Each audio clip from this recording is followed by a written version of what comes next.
I just want to invest in people that really want to be the best that they can be.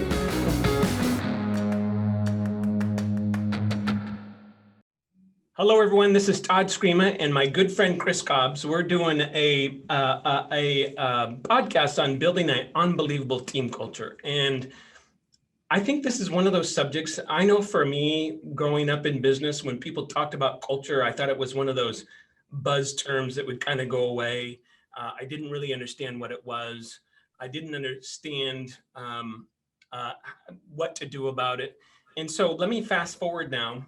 And now I think a great way to describe culture is, let's say that you came to my house for dinner, which Chris Kobz just did last week. And you would get to know my dog. You would see how I treat my children. You would see my eating habits. You would see how cleanly my house was. How you felt in my house is the culture. Was I welcoming? Was I cordial? Did I give your spouse respect? You know, all these little things that make up this buzzword we call culture. So let me introduce Chris Kobz. He runs a branch in a very successful business in Chico, California, which is in Northern California. What's the population there, Kobz? Maybe 80,000 people or so? We're up to about 125,000. Okay, so it's big metropolis.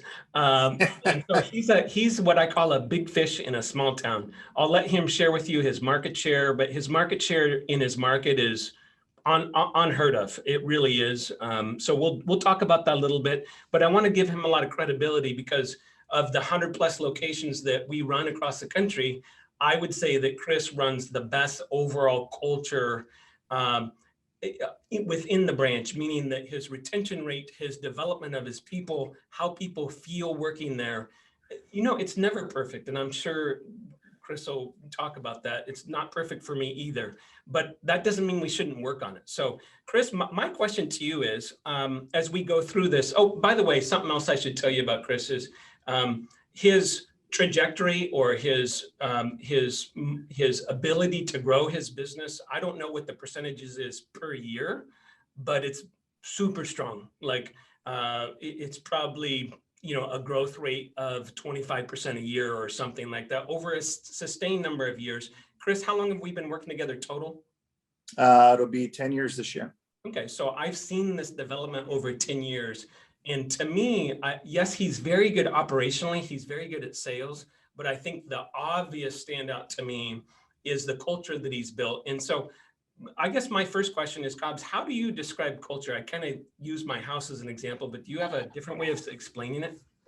Well, I mean, you really explained it as vibe, right? I think the really tricky thing about culture is it's a tricky word. It can be used 6 different ways. You know, you can take it and you can involve mission statements and the direction of your operation or your organization, and you can take it all the way down to, you know, simple one-on-one interactions that support it. So it's, when I think about culture, to really define it, is everyone in that organization flowing the same direction from you know, 5 to 6 different arenas, right? Are we focused on the same, you know, higher goals, customer goals, the goals for each other, career goals? I think we kind of put it in a box sometimes around, are we having fun at work? Mm-hmm. Right? And, you know, that's, if your culture is good, if you're promoting the correct culture, you are having fun at work. You don't, you know, people don't have those anxieties on Sunday night when they're going to show up Monday morning, and that's a huge piece of it.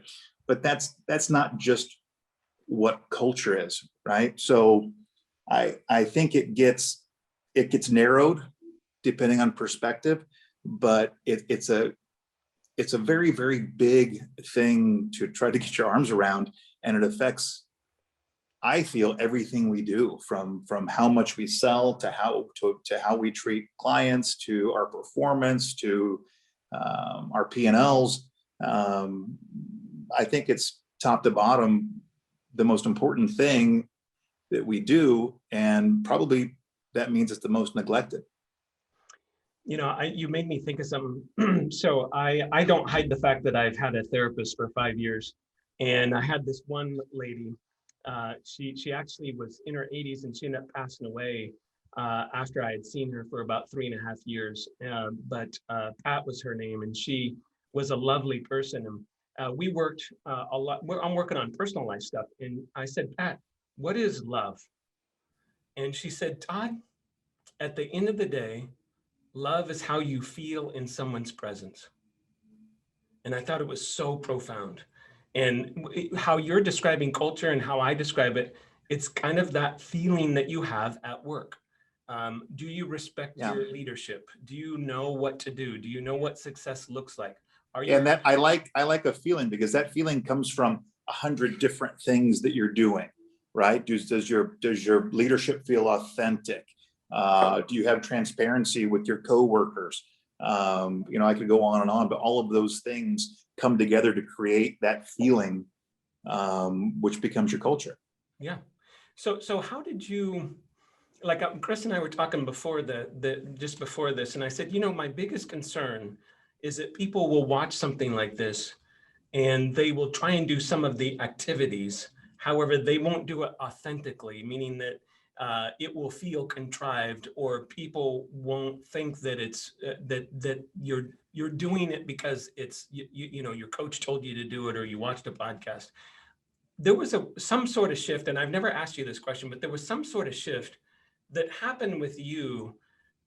And to me, I think it's before Summit, because I think you were, I felt you this way prior to working with you. Where did that come from? I mean, was there a moment, or was there a company you worked for or something like that that helped create that?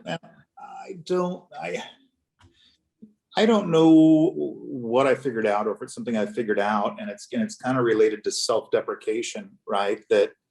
And ego. And I think when you talk about, are people going to try to run with some certain things we talk about, I think it's more about running away from some certain traits that they have. I feel like a lot of people I know in this business that are in my position are afraid to not be the best of the people they lead. And I think when you let go of that, and you're okay being, I think the greatest leader is probably the leader because they're the worst at everything else. And they're going to let people be the best in those arenas, and do that authentically, right? You can't just say that because you read it in a Lencioni book. And that's when you start collaborating. And I think when people really feel like, hey, Chris comes to me for real answers, instead of he doesn't have the fear of, I need Todd to think I'm the best at all of these little things that happen in my office. I don't. The only thing I really need to do is hopefully make the best decisions. It's all I have to do. And I think if you base a majority of those decisions on what your organization, or what your group, or what your team, how they feel and their expertise, I think that's the biggest piece of it. I think people think that, hey, the Chico branch is so much fun. They have a cool culture. They are like family. They really are. And they really do hang out a lot. They do all these things. And you can't even start those things without a foundation of mutual respect. And I think that comes from being a leader who manages what they know and what they're doing. And I think a long time ago, somebody told me, actually one of the first guys that hired me in the business said, if everyone I hire is smarter and better than me, I'm going to do really good. Yeah. And I've always remembered that, and always tried to do that. I'm going to ask you in a second to just pop off without any particular order and just say, hey, here's some things that I do or have done or do on a regular basis that I think helps build culture. And it may be something. I know one day I was calling you during the pandemic, and I said, hey, what are you doing? You said, I'm delivering meals to every one of my workers because they're working from home. And instead of you postmating them, which could easily be done for a lower cost, you were personally delivering those meals. So it could be something that specific, or it could be, hey, here's how I get feedback, or here's how I run a meeting. So I'm just going to ask you to pop off on that for a minute. Before we do that, there is something that I think is at the heart of all this, and it's something that Chris and I believe strongly in, and I actually think that most great business leaders have this thought process. It's very common amongst the top performers, and that is, it occurred to me one day as I was reading the Southwest Airlines CEO wrote a book years ago, and he said his entire culture shifted when he decided to treat the employees as the primary client instead of the person in the seat, the person flying in the seats.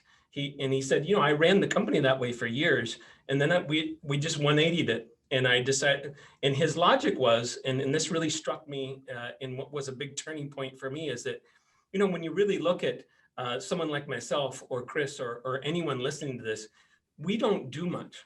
Like if you're overseeing 50 people, you're one of 50 people. So you're doing 1/50th the work, logically. So it has to be done by other people.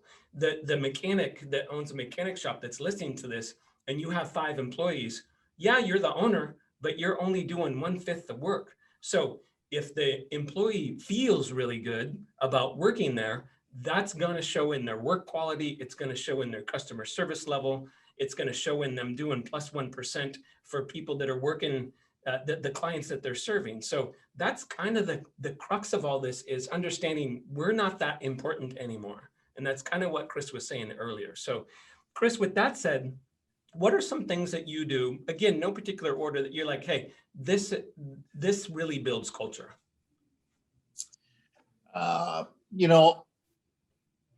It's such a fun, I think it's probably better off that I don't know that it builds culture, in a weird way. And I know that's a weird response, because then it's authentic. But my door is always open. I think and I'm always so taken aback when I hear, a salesperson or anyone say, oh, my boss comes in at 9 and closes the door and, has an open hour from 1 to 2 and this and that. It's just, the only time my door closes is if it's a private, HR sensitive conversation. But besides that, it's always open. So the door closes, people know, oh, something big's going down. Yeah. And people need to know they can just walk in at any time. And I know that takes up a lot. Hey, you got a second? That's a lot, but that's the job, right? And if you're not doing that, you're not in touch with everybody. At the end of every single review or conversation with a team member, it's, what are we not doing enough for you? What do you need? That's the most important. That's kind of the reason we're sitting down. Yeah, I can tell you how you're doing, how we feel like you're doing. Reality is, how you're doing. How are we doing? Mm-hmm. What's happening? How can we improve? And that's just another part of that collaboration. You need to feel heard. I want to feel heard. And I don't think you can expect the team members around you to not want to be heard. Consistency is something else. Consistency with what we call our culture events, right? Every single month we try to have some type of culture event, and it's not always a party, but sometimes it's not really contest, but it's some reason to get together, close to the end of the day or for the lunch. Sometimes it coincides with a holiday, maybe a scavenger hunt downtown. Try to mix some spouse and family in some time or the other. But even just your meetings being consistent, the way you walk around the office. Some of this hasn't happened for a year, right, until we get back in the office. But a concerted effort, and I let the other leaders and all the salespeople in the office know that please don't walk in the office and just go straight to your desk. Take a lap, say hi to everybody. We're small enough. We got 44 people and we got 15 at a different office. So in each office, you have the time to walk around, and just, if somebody's on the phone, you can give them a wave. You can tell everybody good morning. I think it's insane if you don't. So those are some of the little tiny things, but I think some of the consistency with that is there. And then I think a bigger thing is, it's never, my employee, my team. I don't know. I think this is something that's not really teachable, but it's ours. I really try to portray just in my verbiage that it's us, it's the team, it's our team members. It's not mine. I don't own it. You know, interesting that you bring that up. I tell people sometimes, if you're talking about a mistake you made, use first person. Everything else is we, us. And that's what you just said. I heard some sort of cultural meeting or outing or some fun event once a month. I assume that is calendared out for you. So, hey, I know one time you invited me up to an event and your golf club was having a dinner party and a live band, and all the employees were there and we were hanging out. So your family was there, you invited me, the branch is there. It's like they're easy things. I think you do a really good job of weaving in fun with work. And just so the listener knows, Chris is known in our company as, if people sometimes get a misimpression. I actually just had someone say this to me a couple weeks ago, and they said, yeah, I think he just has fun all the time. He does have fun all the time. He's ingrained it into his culture to enjoy yourself and to have fun doing it. I don't know why some people think that has to be such a dichotomy, right? It doesn't. You can have your cake and you can eat it too. You have to work on it. And, is there a sacrifice? Maybe, like, my family and my personal life and my work and my business, and part of this maybe being in a small market too, it's all together, right? My kids wake up in the morning wearing Summit t-shirts that I have made. It's just like, it's just our thing and it's what we do. And, we have fun with it. And there's I don't understand, and if you work hard and do a great job operationally and go out and make the calls and sell loans, what in the world is not fun about it? Yeah, I think you bring up a good point. There is a stigma that there's business is business and personal life is personal life. I think you and I and a lot of other people blend the two a lot. I took my kids on a boating trip for 2 nights this weekend, and a client was there because I love the client and his wife, and we had a ball, and we spent 2 full days together, swimming and jet skiing and doing all that fun stuff. Some people may think that's weird. It's not. I don't think it's weird at all to you. I think it's normal. I mean, I've been at your house where you've had a party and I'm constantly talking to me like, oh yeah, well, I'm Chris's friend. Oh yeah, and I've done 5 loans with him. Oh, I'm a realtor and I send loans to him. It's almost like it's no difference to you. Like, hey, they're good people. I like having good people in my life. And yes, we do business together and they're good people. Well, and you have to let go of the bad ones, right? I mean, it's the whole good, bad, and the ugly conversation, which is a different conversation, but it's what I tell my people a little bit. It's like, if it doesn't work between you, if they're not the right kind of person, if they're not a really good person, if you're not going to enjoy them and they're not going to enjoy you, call the next guy. Mm-hmm. Call the next guy, because there's enough fish in the sea that you don't have to hate the people you work with. You don't have to hate working here. When we have very low attrition when somebody leaves, but some people think I'm going to freak out. And it's like, well, why are you leaving? If you're going to do something better, that's more fulfilling, I will help you. I will help you do it. It's just like mistakes. We had a VA funding fee mistake, and it was an expensive mistake of the day. And the first reaction usually from the processing team is a lot of tears. And I'm always tempted to pretend for a second that I'm so upset. But it's like, hey, I expect actually more of these than we have. What happens when you do this? It's never going to happen again because you're so upset about it. I'm actually really engaged, and happy is not the right word, but proud that you have so much feeling and passion about the mistake you made, because it means you care.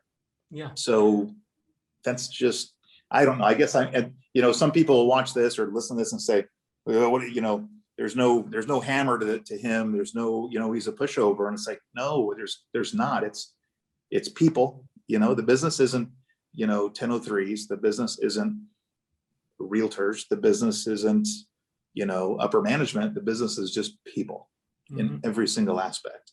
And, nobody has it figured out yet. Nobody probably ever will have it figured out. Everybody's doing the best they can.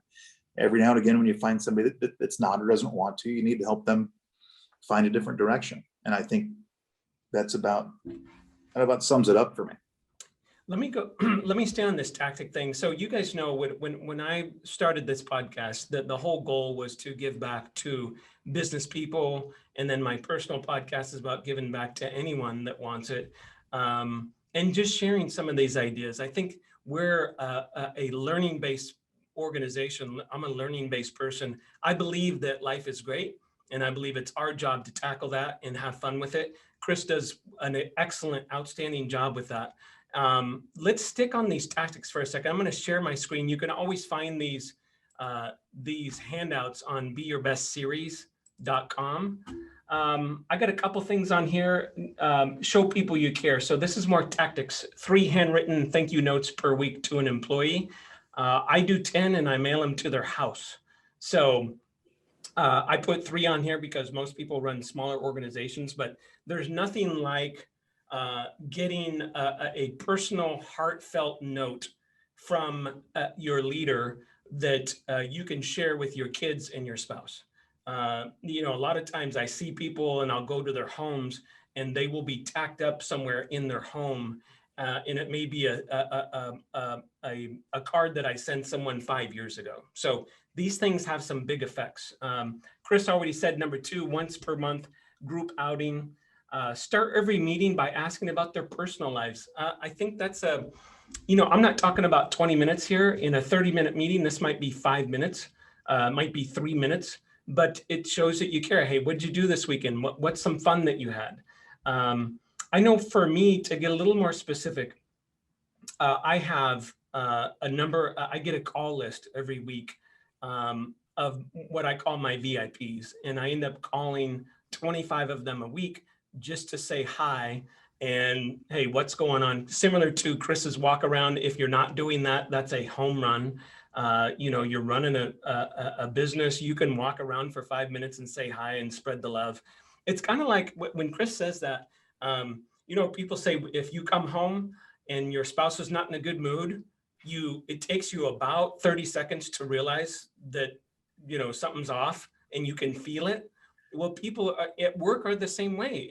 If you come in and you're scowling a little bit and you go straight to your office and shut the door, it's not going to feel good. They're like, oh, what's wrong with him today? Or what's wrong with her today? Something's out of whack. Now I'm in fear. And that's not the culture we want, right? So those are some specifics around that. I want to go through this progression on the bottom. And it's just a evolution of culture to me. One is I'm just a number. Chris does a lot of interviews. I do a lot of interviews every week and have for 28 years. And I would say the most common comment is something around I'm just a number. And sometimes they say my boss doesn't seem to be engaged with me. A lot of times they say I haven't seen or spoken to my boss in months or years. That's common. So that's what that kind of means. Number 2, you like them. So there's the second part, they like you. So you have to put your best foot forward. A lot of times I've had an employee and, they're maybe not my kind of person, but then I invest in them a little bit, getting to know them. And I'm always like, wow, I really like them. And there's a feeling there. Chris, you ever had that experience where you hire someone who is, I don't know her very well, but the real character in your office, gosh, what's her name? Total riot. Tori? Oh, yeah. Tori? I mean, it's just this kind of crazy girl. And when I first met her, I was like, wow, she's kind of out there. I spent like 10 minutes with her and I'm like, no wonder everyone loves her. Like, she's just such a cool person. And that every time I would say that happens, maybe 99 out of 100 times, I may get some kind of feeling, but once I invest in the relationship, even a little bit, my opinion has changed. Have you had that? I've been wrong a lot. I used to kind of pride myself on the gut with people, and now I'm very open to changing that opinion in the first 90 days. Mm-hmm. Yeah, people are people. I was just off topic. I was talking to my father yesterday, and he says, he served in the Marines, and he said, I wouldn't make a good Marine anymore. And my dad's 82, and I said, why is that, Dad? He says, just because I think people are people. Like, I couldn't go to war, I couldn't do it anymore, I couldn't imagine it. And I think that for those of us that travel a bit, and you get to some other countries or some other states or whatever, you find out people are people. Whether you're in Italy or you're in your own backyard, people are people. We all have feelings. The engagement. So the next level is the employee feels engaged. They're like, hey, I like this company. I could see myself working here for a long time. And then the highest level is they love the company and they really want to serve the company at the highest level. And that's kind of how I view the progression. Now, when you talk about what gets overwhelming for leaders, sometimes you're like, Todd, you're asking me to do all these things. I'm already so busy. And my comeback is, yes, but think of the 3 interviews you did this week to replace that person who left because they weren't engaged and you didn't invest in them. That would have saved you 6 hours. So these things don't typically take a lot of time, a few phone calls a week, a few handwritten thank you cards, going to an event once a month, things like that. These are little things that they're not big, huge, gigantic things, but the payoffs are enormous. They're enormous. So Kobz, back to you. When you think about this, talk a little bit about the interview process, because I think this is something that may be on people's minds. So how do you know someone fits the culture? That's a tough one. I've made mistakes. So let me speak carefully. You don't always know, but there's an energy. And it usually, I think the most important part of any interview are the questions they ask of me, not the questions I ask of them. And that's really where I'm kind of making my deciding factor. If it's only about compensation, we've got some issues. If it's only about benefits, we might have some issues. I need a well-rounded candidate that wants a great career, but also wants to be part of something bigger. And a lot of people at this point come in and say, I've heard this is the best place in town to work. So that keys in some things already. But I think too much detail, and maybe this is because I'm this way a little bit. If someone's getting too detailed in their questions about the position, that I don't feel like they're thinking big enough, they're not looking up and wanting more. So I tend to get a little bit distracted when it's detailed questions, because I want them to coming in seeing a vision, because even if their vision isn't perfect or correct of what they're coming in to do, I like that they're thinking big. It just means to me they're passionate, and passion is part of the whole play of, authenticity and just folds into this thing that we call culture. Yeah, I like the hard question. A couple of things that Chris said that I got was he's looking for positive energy, like an aura about them, which I know aura is a weird word, but I believe it. My oldest son, when he was little, we were walking down the mall one day, and he's about 4 years old. And he says, Daddy, that person's black. And the person wasn't black. He said, that person's purple. Third time, he says, that person's red. And I set him down and I said, what are you talking about? He says, it's just a feeling I get. This is a 4-year-old. So I did some research, and they call them indigo children. And they're very perceptive with their feelings. And as he's grown up now to be 17, he's like that. I'll bring someone over to the house, and I'll purposely ask him after he spent a couple hours with them, what did you think of that new person you met? My friend or whatever. And he will tell me. And sometimes I know the person really well, and I'm like, whoa, he's dead on. So what Chris is talking about is tapping into your inner aura, for lack of a better term. We all have those feelings. Some of us pay attention to them and some of us don't.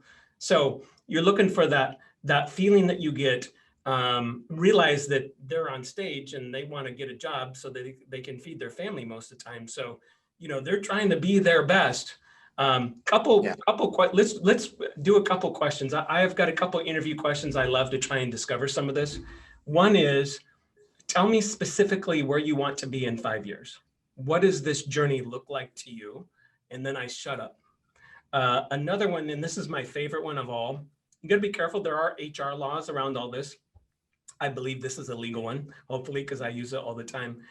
I'll be like, hey, tell me a little bit about your family life and how you grew up. What was mom and dad like? And then I'll volunteer and I'll say, well, my parents divorced when I was 2. I grew up on a farm on one side of the family. On the other side of the family, my dad was an entrepreneur, and so I thought he was rich. And I grew up in these 2 different households, and then I went to college.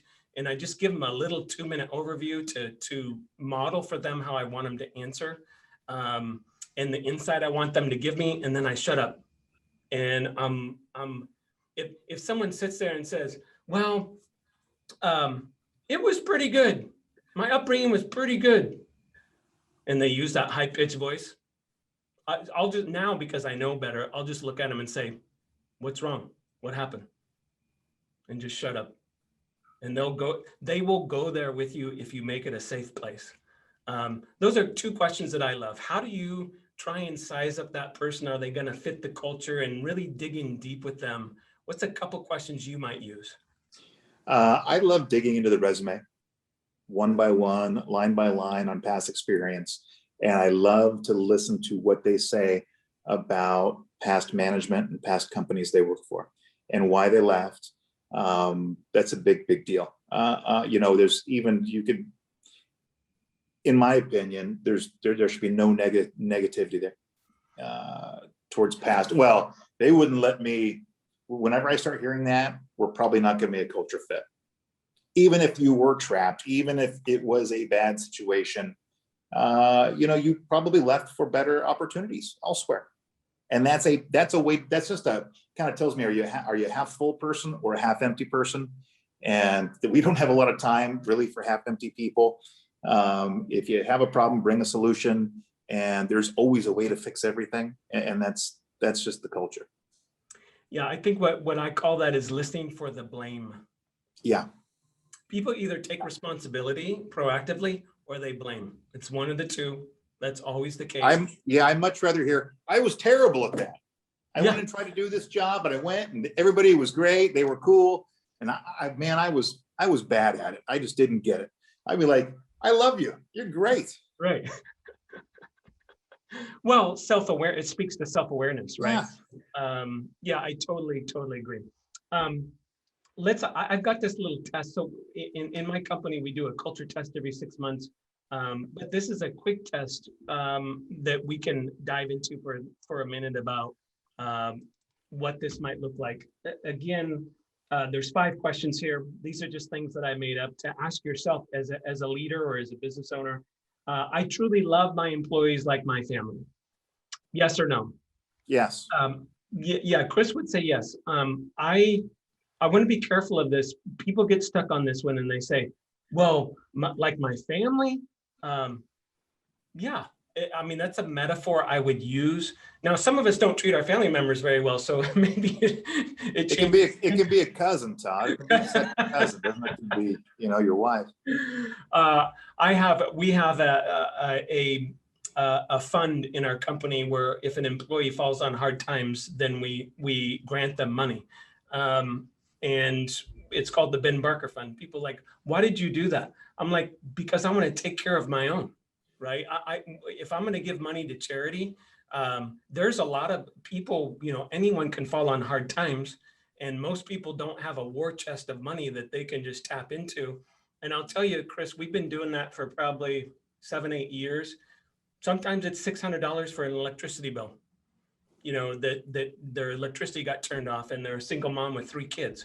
I mean, we're not talking about, sometimes it's bigger, like burial costs of a loved one, things like that. But that would be the kind of things that if you thought that way, you would create some things like that. The employee is more important than anyone else. So what you would want to read into that for some of you is the employee is actually more important than the consumer you're serving. That's how I think of that. And so I know years ago, someone called in to my team, and it was a client we worked with often, and he just berated someone on my team, berated them. So I called him and said, "Hey, I heard this just happened a couple hours ago." I said, "Is this true?" And I described the situation as it was described to me. He says, "Yeah, pretty much 100%."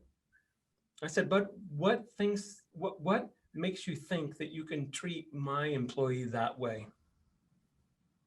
And would you speak to me that way?" And because there's a right way to handle things and a wrong way. And those are the kind of things that you would do if we thought the employee was more important than the consumer.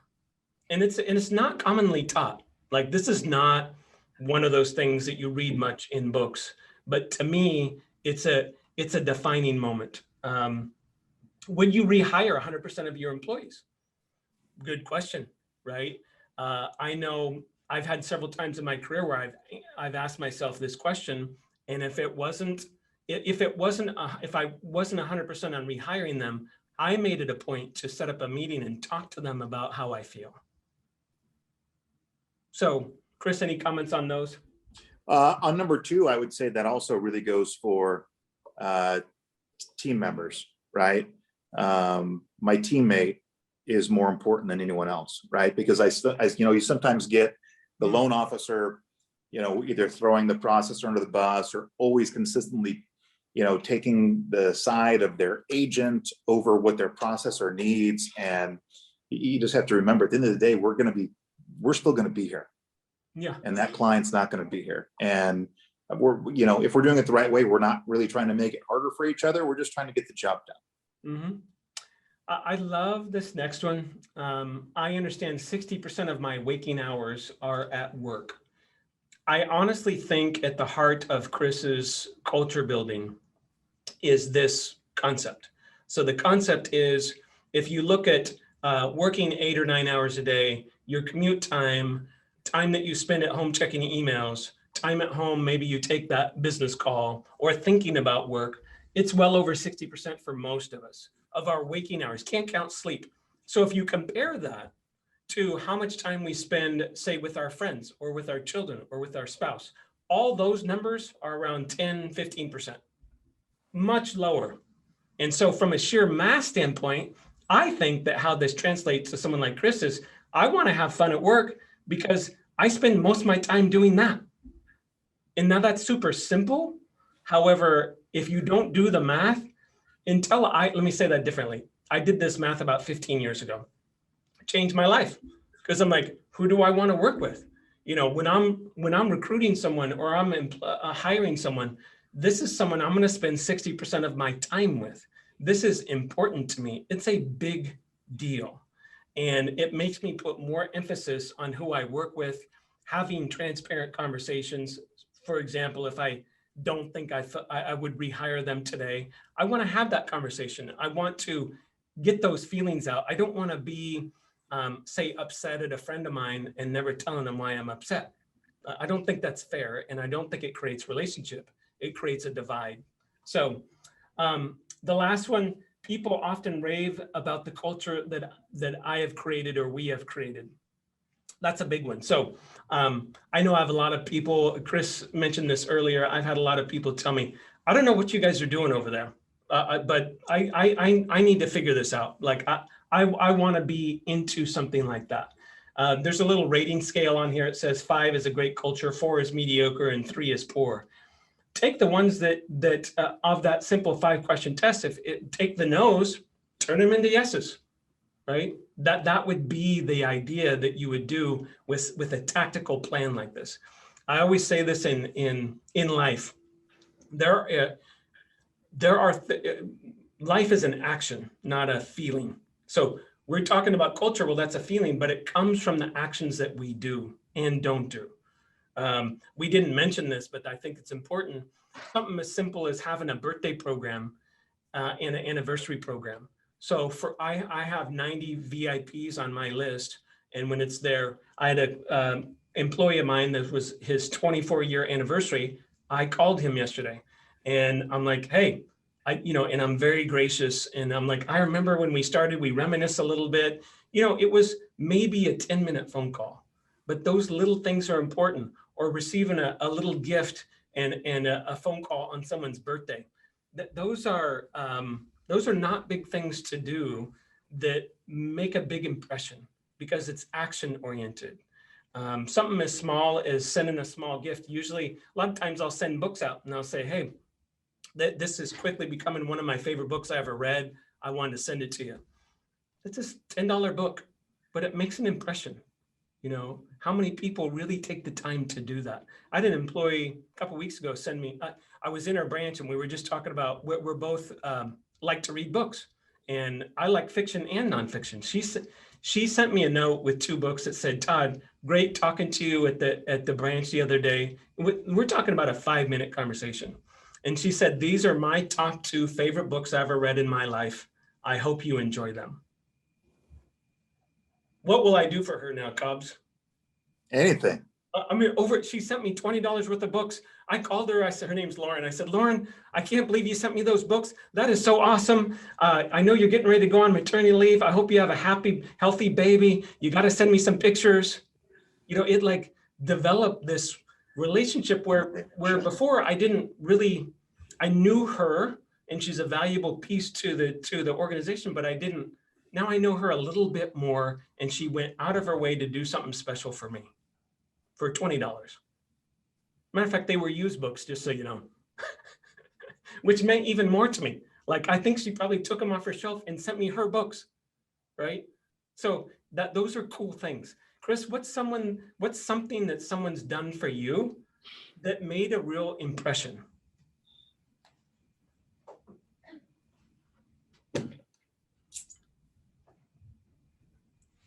Wow. There's a lot. I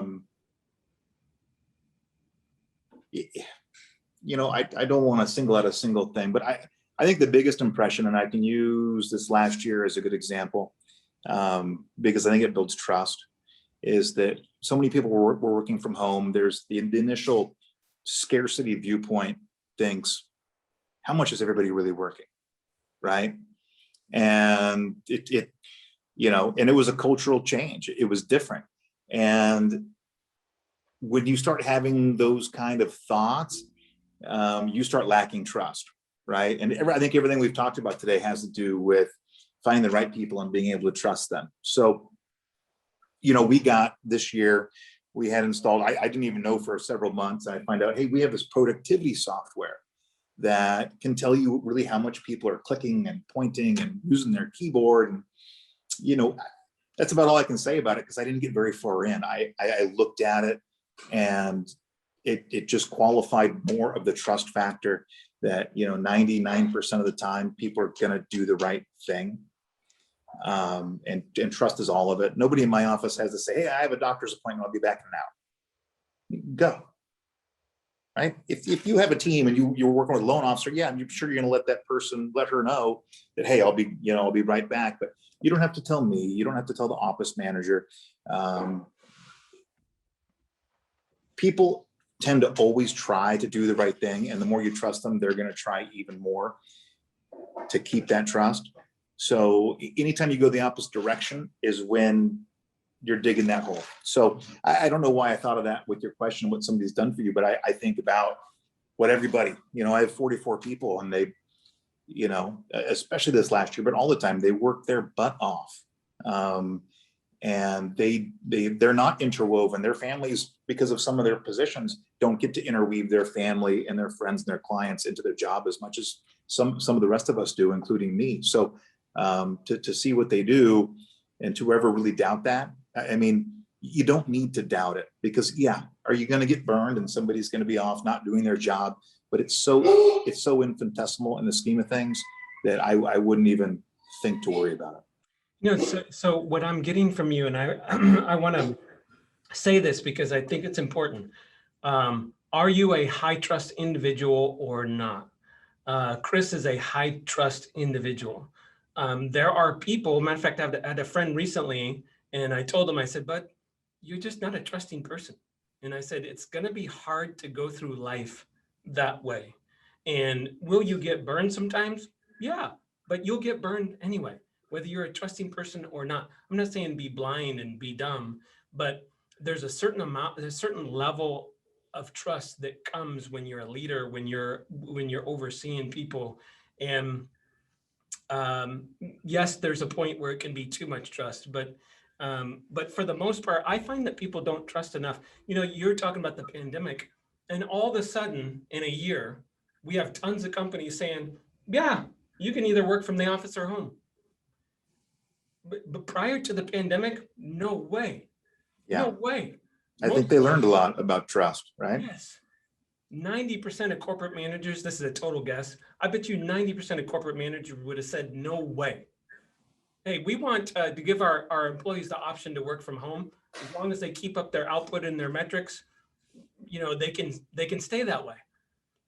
No way, no way, because we lose control. But is that the right trusting attitude?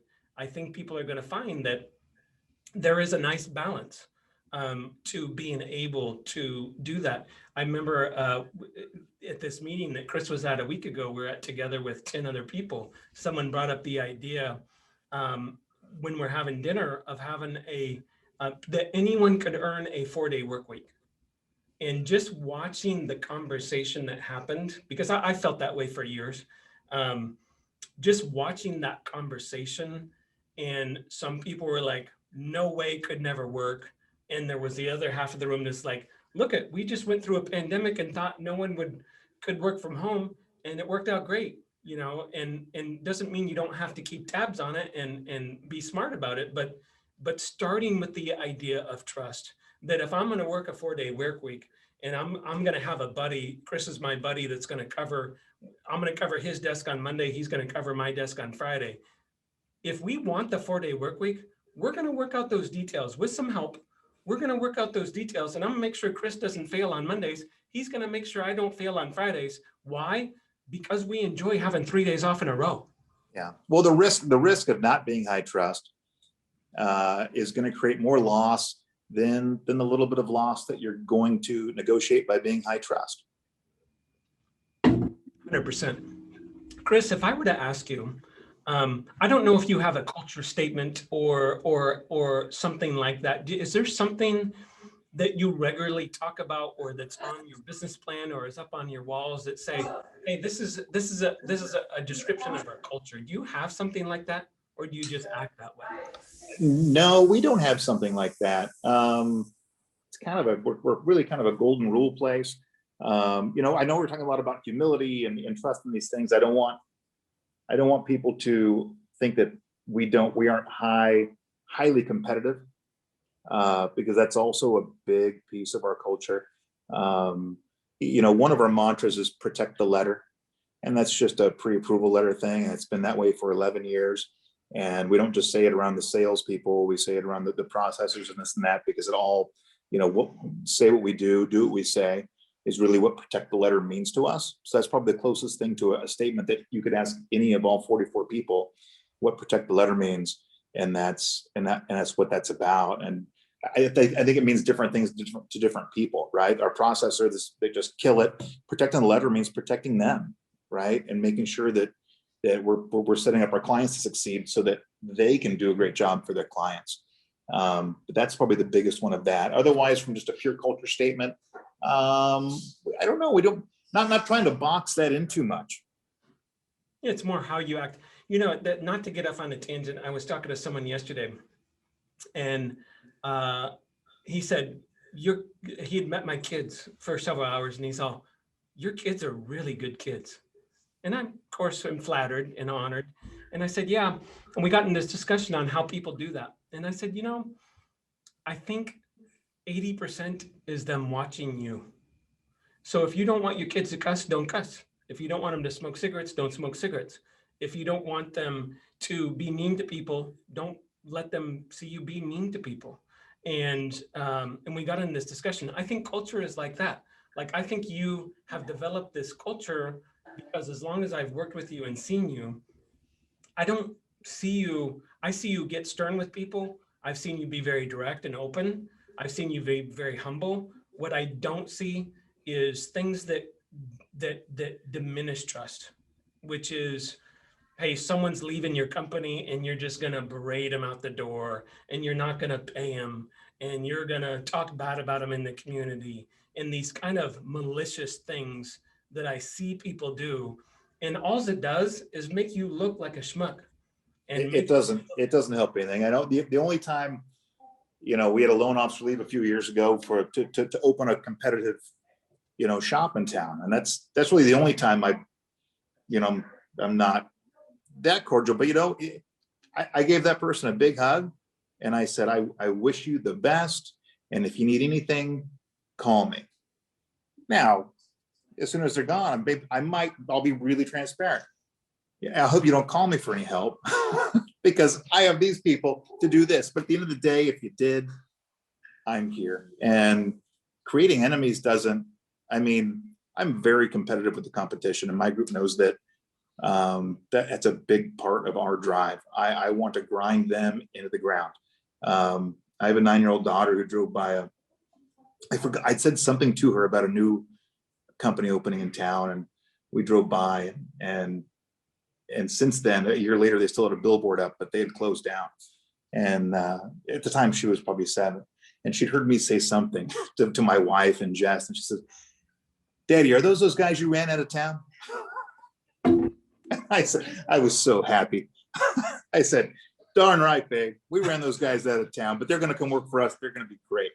So part of that trust, this transparency, humility, all of that, you got to have a big dash of competitiveness in there, and that really just sucks it in to really make the thing go. Yeah, healthy competition. Let's end with this. And I'll go first. Biggest cultural mistake you ever made? Whew. So this is an easy one for me. I've made tons, just so you know, tons and tons. I've got so many dumb stories that I've done.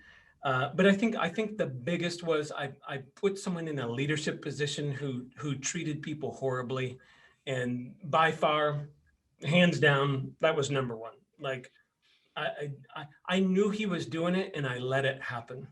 And that was no doubt in my brain. I have tons of small things. That was the biggest thing that I did. So if you're in this position and you really want to build your culture, you just can't let that happen. I also think I gained a lot of brownie points and respect when I ended that relationship to the right people, right? The people that were more, I just don't think that there's a need to mistreat people and constantly use fear and embarrassment and stuff like that to control people and get action out of them. I do agree it's a tactic. I have used it in a coaching situation, not with employees, but a coaching situation. And I'll say things like, "Hey, if we don't get busy, you don't have enough savings, you're going to be out of the business in 3 months." And it's more of a factual statement used combined with fear. So I do use all kinds of tactics, but in general, I try and stay true to my value system. And you said the golden rule. If there's one thing that my dad preached, it was that treat people how you want to be treated. And he always did act that way. I remember my father lost $500,000 in a business deal. And although it wasn't necessarily his fault, he paid back every dime of that 500,000. And when I asked him about it, I said, "Dad, you don't have to legally do that." He said, "I know, son, but I did it. And it took me 7 years, but I paid every penny back with interest." That's the right thing. So you can sleep at night, know that you're a good person. Okay, Kobz, your turn. Biggest cultural mistake or a big mistake. Super similar to yours. So when I look back at it now, it wasn't a mistake. I had a very high level operations person who, a lot of times in this business, people graduate and promote because they were the only one there at the moment, or I have no idea what you're talking about. Right. Sometimes, sometimes you promote to your needs just based on skill sets, not based on, is that person going to be a quality manager? And I let it go probably a year too long. just how people were being treated and belittled. And, there's nothing worse than asking somebody a question and, being shoved off and belittled. Even, I mean, I'm just asking a question about a loan. It's just a loan. So it's funny when you talk about therapy. I was working with what did he call himself? He was a business coach at the time, and we'd start talking about it. And I said, this guy doesn't know my industry that much, but I'm going to dive into this for an hour. And it took 15 minutes, and he says, you have to change that.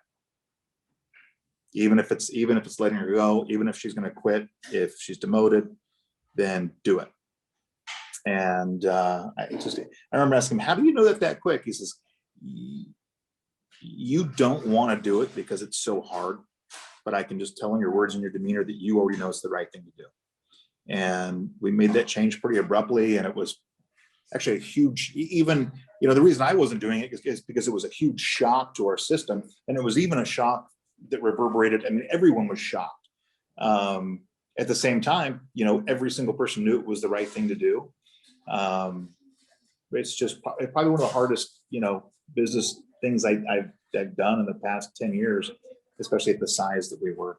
And, now we have the right person in, and it's tremendous, the difference that it makes. So.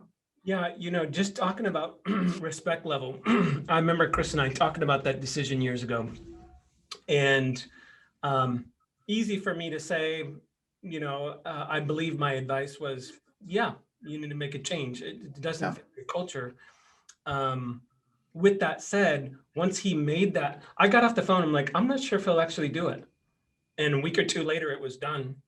And HR had given me a heads up.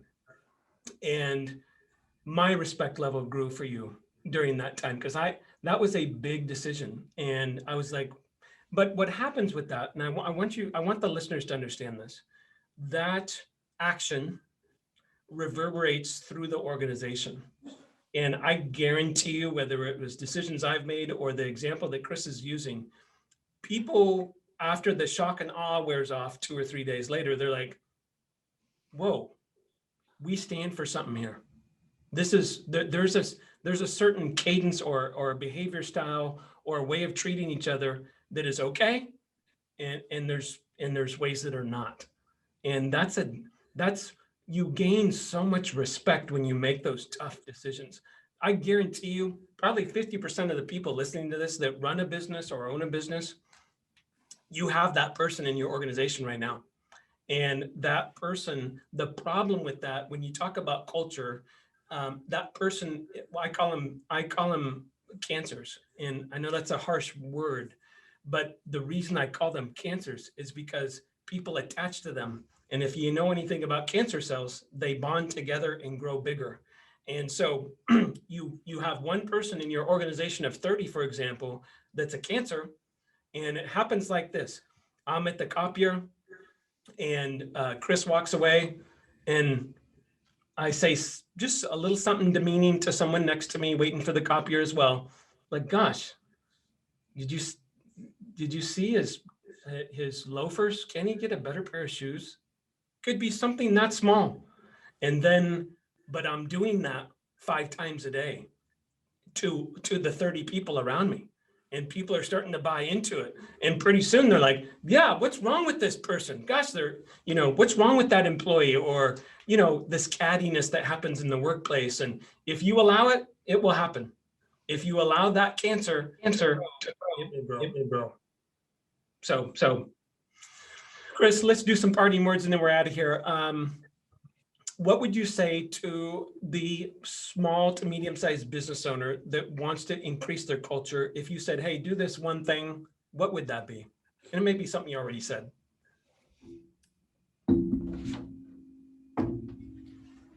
I'd say just start it one person at a time, right? Get some help with it. Get an understanding of what you want that culture to be and be honest about it. I think number one, and you can, I think you can be honest about it with everyone on your staff. Hey, we're going to change the culture here. Here's where we think it is, and here's where we're going. Help me get there, because I want you guys to enjoy this as much as anyone on the staff. if you tell them your true intentions, I mean, you're not going to change the culture. Are we doing it to make more money? I don't think so. When you start thinking about culture, I mean, you're doing it to, I mean, in the end, be a more successful business, but it's not directly tied to monetization. So I think that's what I'd recommend. Let people know your intentions and ask for their help. Yeah, I totally agree with that. What Chris is saying is make a statement you're going to change the culture and then define what that is. What I would say, and this would be either one or two, depending on your situation, find the cancer and cut it out. Yeah. I think there's tons of businesses, they know who's catty around the office. They tolerate it all the time. The leader tolerates it and they don't do anything about it. And what you're doing by doing that is making a statement that it's okay. It's okay to treat people bad. It's okay to be catty. It's okay to cuss at people. It's okay to do that. And that's not okay. There's no culture that's going to be successful doing that. Maybe I'd add just a little beer pong on Fridays. Yes, beer pong on Fridays. Let's do that. Hey, Chris, you are great. I'm sure you helped a ton of people. I really admire you as a business person and how much you care about people, and it's real.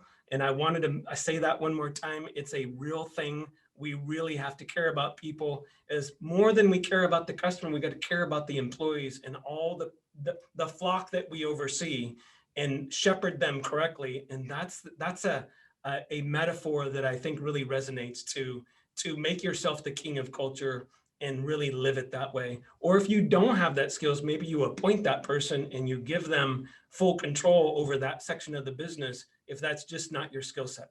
Okay. So it takes a group of the leadership, and it needs, when you have leadership meetings, it's got to be a bullet point on that agenda, because no one leader is going to do it by themselves. 100%. Chris, thank you very much, bud. I really appreciate the time. You're awesome. Thanks, Todd. Thanks for listening, guys. Don't forget, share this with somebody, right? Share it with someone has culture problems. You're like, hey, I heard you talking about this, watch this podcast.